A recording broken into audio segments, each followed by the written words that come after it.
Hey friends, I wanted to drop in with what I noticed a lot of parents, a lot of homeschool parents are doing, which is a mid-year review on curriculum that's working well and curriculum that has been a flop. And I know how much I deeply appreciate all of the YouTube videos that I watch, more in-depth look at the curriculum that I'm interested in. I don't even know how I would be homeschooling without YouTube. So I want to pay that forward and show you guys what is working for us. For many of you who are new here, because I am still somewhat new to YouTube, my name's Ashley and I have two kids that I'm homeschooling. We're on year 2. Last year, my daughter was in kindergarten, now she's in 1st grade, and then my son is still at that preschool age. He's 4 years old. So I'll preface this video by saying that we are really eclectic homeschoolers. I didn't choose just one program to work with. I know that's what a lot of people prefer. It would probably make my life a lot easier if I did that, but I just see all these flashy, pretty things, and I want to try out all these different curriculums. So we have chosen, an eclectic mix. And we definitely stick more towards the Charlotte Mason, a little Waldorfy here and there, a little bit of Montessori. And then, the kids are mostly unschooled for the day. We do about 90 minutes of sit-down work, which feels appropriate for 1st grade.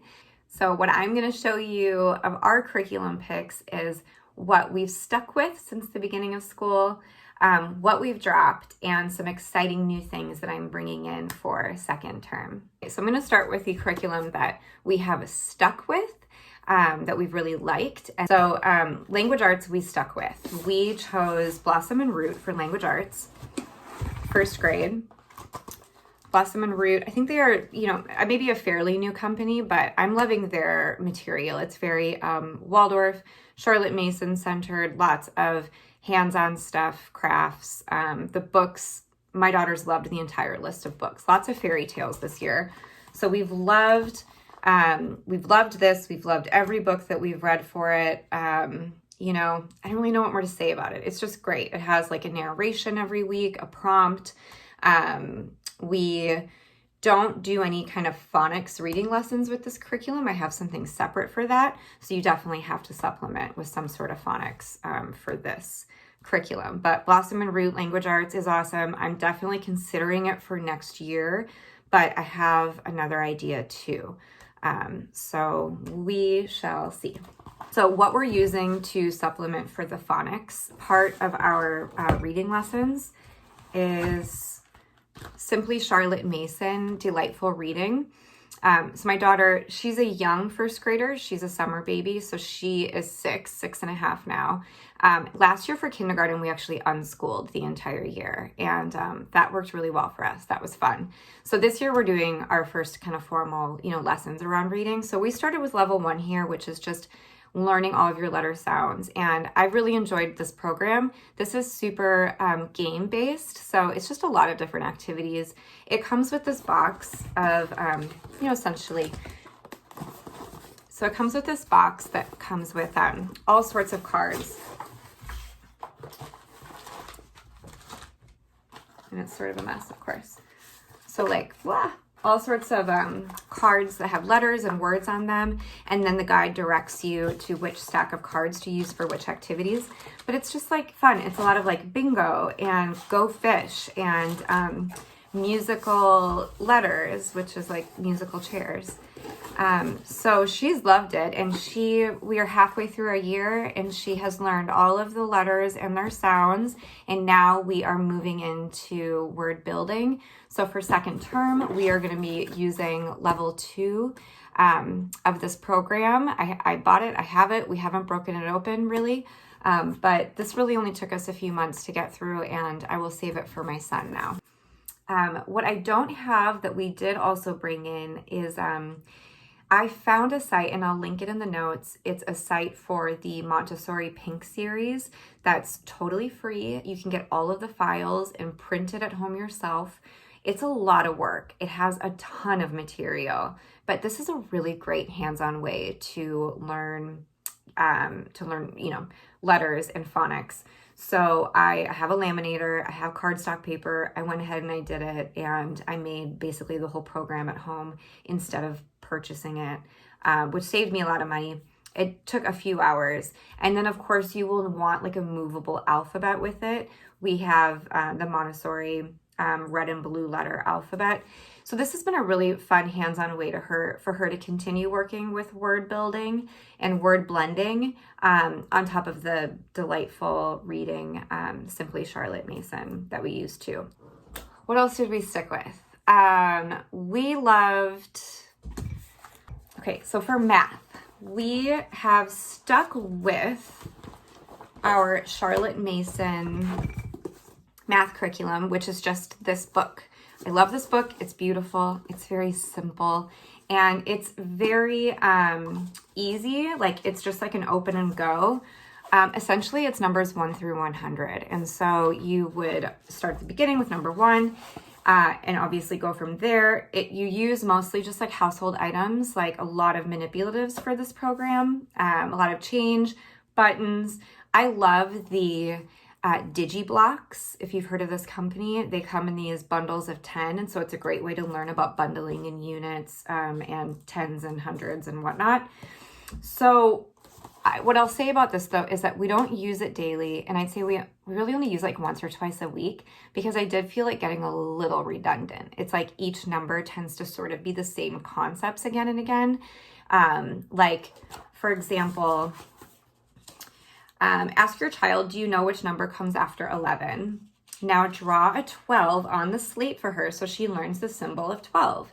Ask her how many 10 bundles in units are in the number 12. Can you make 12 cents from your coin bag using just 3 coins? Now it is your child's turn to write the number 12 on her slate. And then it goes through some simple sums. So you had 12 cents and bought a candy for 5 cents. How much money have you left? It is a lot of that again and again for each number. It will ask you to count forwards and then count backwards. It will ask you how many groups of 2 are in the number 12, how many groups of 3. It hasn't hit evens and odds yet, but naturally we got there. So I like it. It's simple. It's appropriate for first grade. But we had RightStart as a hand-me-down from some friends. I used to only use it for a few of the things, like clockwork is not in here. But then I realized this is actually a great guide, and I'm kind of sitting on a gold mine here because this is a really expensive program. So I decided to actually start this from the beginning alongside our Charlotte Mason. We do maybe 2 or 3 lessons a week because they're very short. This program is great. It is expensive. It comes with so many manipulatives, but we're really liking it. It has been really simple to follow. Each lesson is just like 1 or 2 pages, and it's very straightforward. So I believe that this level A is like a kindergarten level. So I'm just making sure that we're covering all of the material that we didn't cover in our homeschooling or in our unschooling last year. So we just started this like a month ago, and we've already flown through like 65 pages. So there's a lot that my daughter clearly knew. We don't need to double up on any of the stuff that she knows. So I think we'll fly through this and we'll get into level B probably around spring. So loving RightStart. We're sticking with Charlotte Mason. Next year, I have new plans though. I'm really excited to share all of the curriculum choices that we're going to go with next year. I think this is all that we kind of stuck with. Our science program kind of flopped. We had chosen Blossom and Root for science, and it was all about earth science, and some of it my daughter was kind of into, but a lot of it was really boring. So I think plate tectonics and, you know, the rock cycle and all the different types of rock, things like this, these are concepts that she's not very interested in yet. And I know that those concepts get covered later, you know, just later throughout her academia. So we picked and chose a few that we liked, like fossils and rainbows. But for the most part, we basically set this aside. For science, I just kind of I didn't buy anything new. I decided to do Mystery Science subscription, which is really fun. We watch a different Mystery Science video every week. And then I use the log that came with this as a log for whatever subject I've chosen that week. So I kind of looked at the whole year and I made a list of everything that I think she would be interested in knowing more about, mostly animals. So it's a lot of kind of nature study. And then bodies of water is a good one. We did a lot of wintry stuff. You know, we'll do the solstices. So I kind of just like did it on my own, and I'm using the resources that I have paired with Mystery Science. And that's great, but there's no experiments really. It is something that I have to really plan for every week.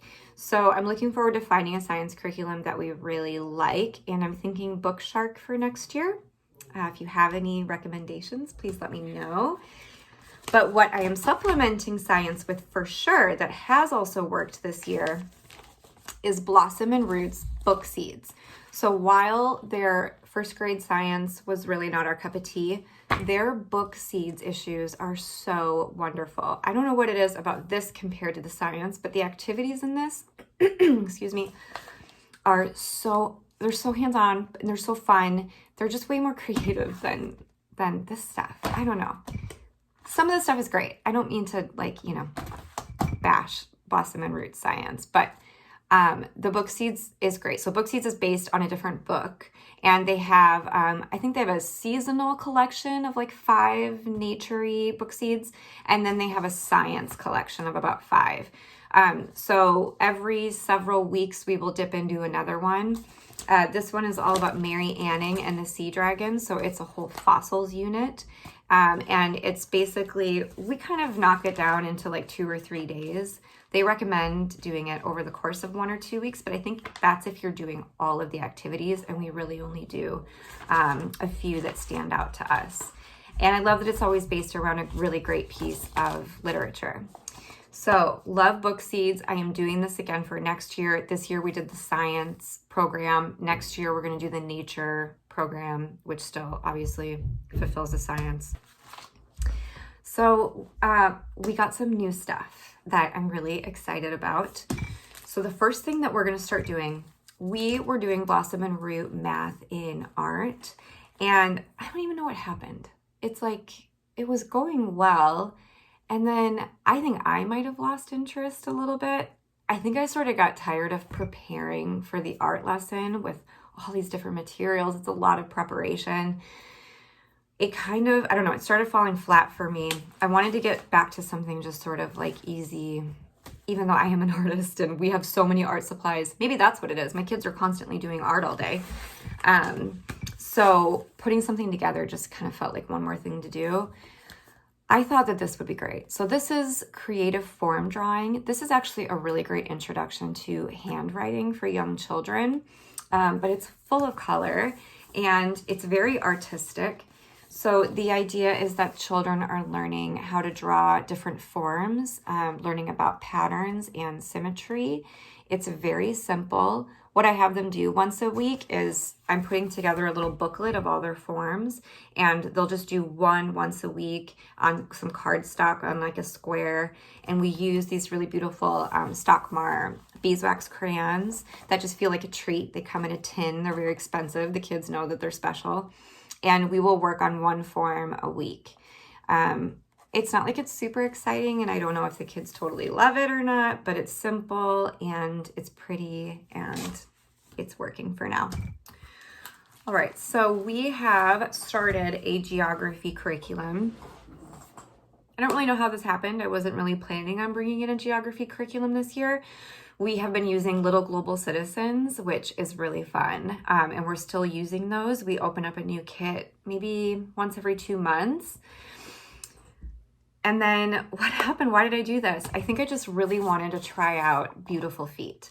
I love all of their books, and I haven't used their curriculum yet, but I knew that we didn't have anything specific to U.S. geography in our curriculum, and so I decided to try this out. This is K through 3 U.S. Geography Beautiful Feet books, and the teacher's guide is just like to die for. It's all in color and it's so beautiful. So we just started this yesterday. So we're on lesson 2, and it's introducing direction, cardinal directions, the compass and everything. So far it seems really gentle, and it's also a literature-based curriculum. So it comes with an array of US geography-inspired books. So I think there's also going to be probably some pretty great history accompanied with that literature. So far, working. We've only done one lesson.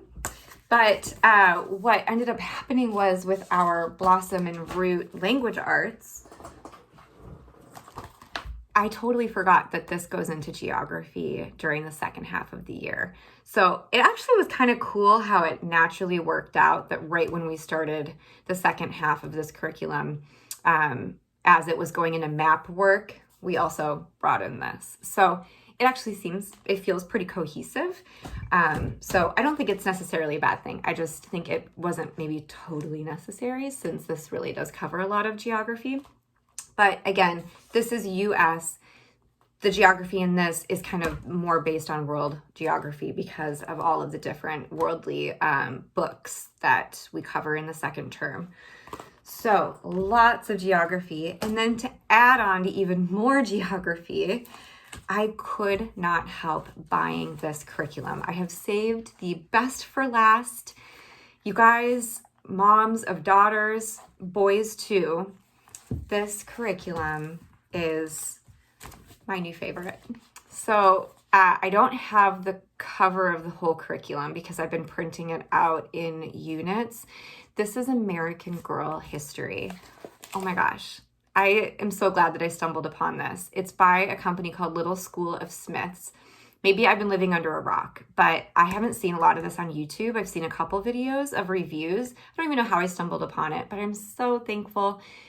I guess maybe because I'm a child of the 80s and 90s and I had the Samantha doll, and so this is just like nostalgic.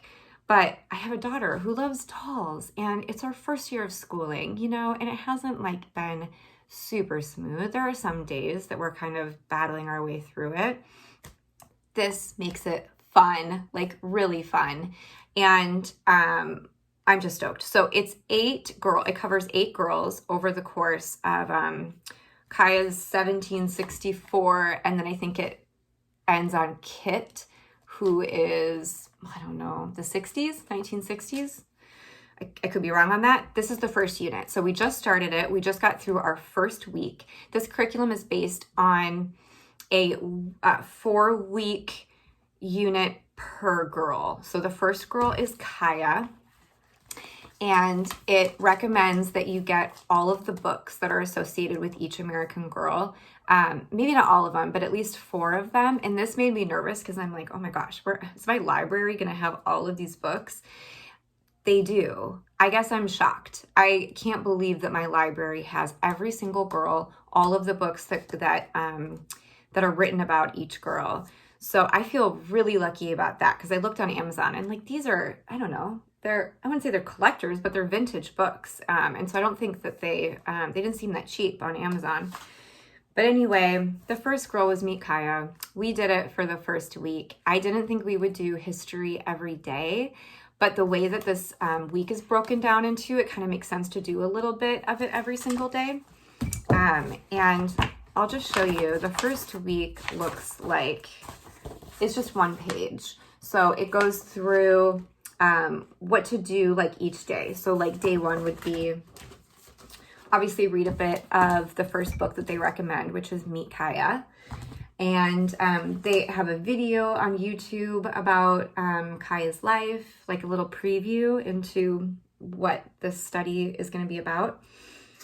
It also has other book recommendations for like the Nez Perce tribe. It has a map of the states that the Nez Perce lived on, and it has like a map activity of labeling these rivers and these mountains that the Nez Perce tribe lived on and traveled through. And then it recommends that you use like a watercolor notebook as a narration book for some of the activities. And the last thing was my TP snack. This was adorable. We did this today. The kids just died for this. This was so fun.